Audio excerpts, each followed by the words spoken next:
এবার একটু ওয়েদার আপডেটের দিকে নজর রাখা যাক। বৃহস্পতিবার পর্যন্ত বৃষ্টি দক্ষিণবঙ্গে, ভারী বৃষ্টির সম্ভাবনা উপকূলের জেলায়। কলকাতা সহ সব জেলাতেই বৃষ্টির পূর্বাভাস। কলকাতায় সোমমঙ্গলে বেশি বৃষ্টির সম্ভাবনা। বৃহস্পতিবার পর্যন্ত বজ্রবিদ্যুৎ সহ বৃষ্টির সম্ভাবনা।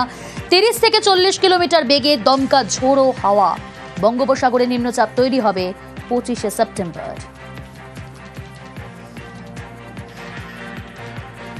দক্ষিণবঙ্গের পাশাপাশি নজর রাখি উত্তরবঙ্গের দিকে। উত্তরবঙ্গে বৃষ্টি কমবে, দু এক জায়গায় বজ্রবিদ্যুৎ সহ হালকা বৃষ্টি, ভারী বৃষ্টির সম্ভাবনা নেই বৃহস্পতিবার পর্যন্ত।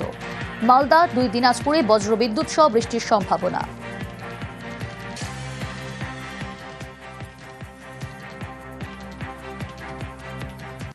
চারদিকে পুজোর গন্ধ। এরই মধ্যে রাজ্যের বিভিন্ন জায়গায় আশঙ্কার মেঘ, কারণ ফের জল ছাড়া শুরু করেছে ডিভিসি। প্রতিদিনই জল ছাড়ছে, আর তাতেই চিন্তা বাড়ছে, ডিভিসির ছাড়া জলে ফের রাজ্যের বিস্তীর্ণ এলাকা ভেসে যাবে না তো?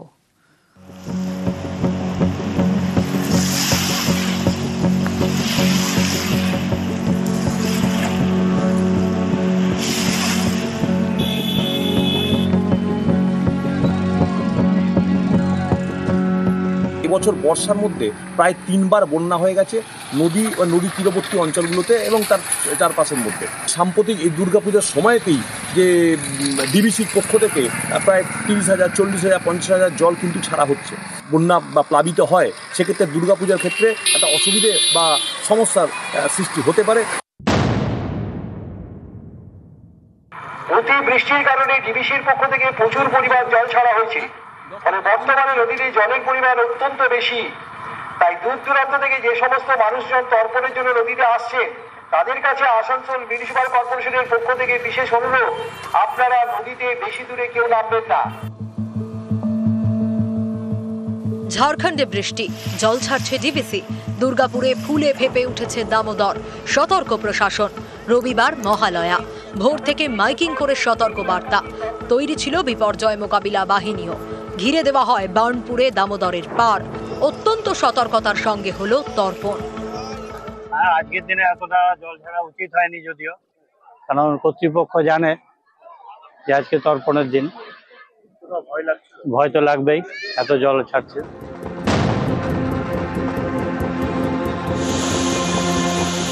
ডিভিসি জল ছাড়া শুরু করেছে 17ই সেপ্টেম্বর অর্থাৎ বুধবার থেকে।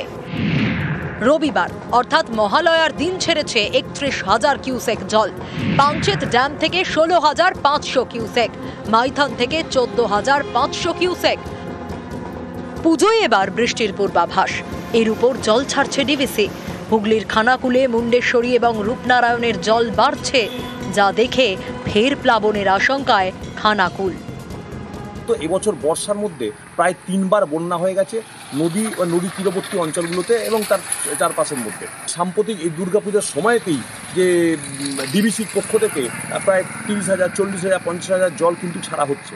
বন্যা বা প্লাবিত হয়, সেক্ষেত্রে দুর্গাপূজার ক্ষেত্রে একটা অসুবিধে বা সমস্যার সৃষ্টি হতে পারে। দীপক শর্মা ও শুভদীপ ঘোষ, নিউজ 18 বাংলা।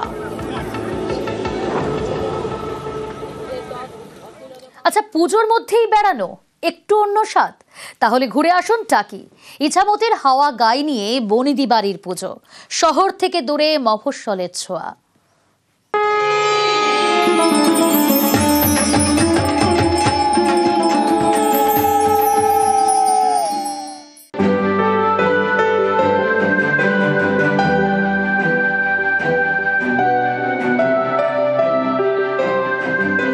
ইছামতির পাড়ে টাকি, ওপারে বাংলাদেশ, এপারে বাংলা, মাঝখানে নদীই বহে চলে যায়।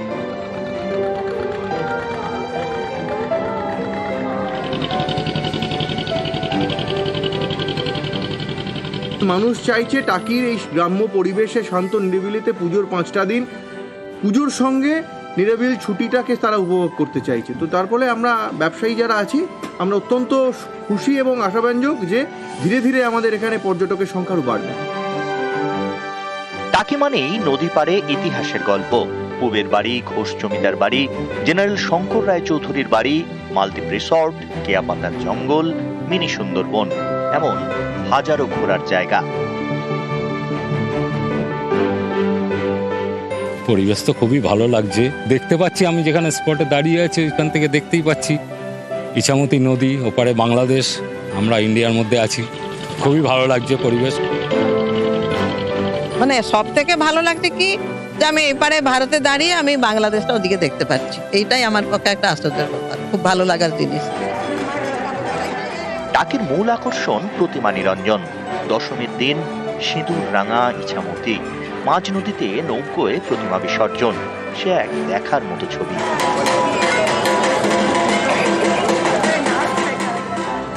পুজো দেখার ঘোরা দুটোই মিলবে টাকিতে, এখানে এলেই হারিয়ে যাওয়ার আনন্দ। টাকি থেকে অনুপম সাহা, নিউজ 18 বাংলা।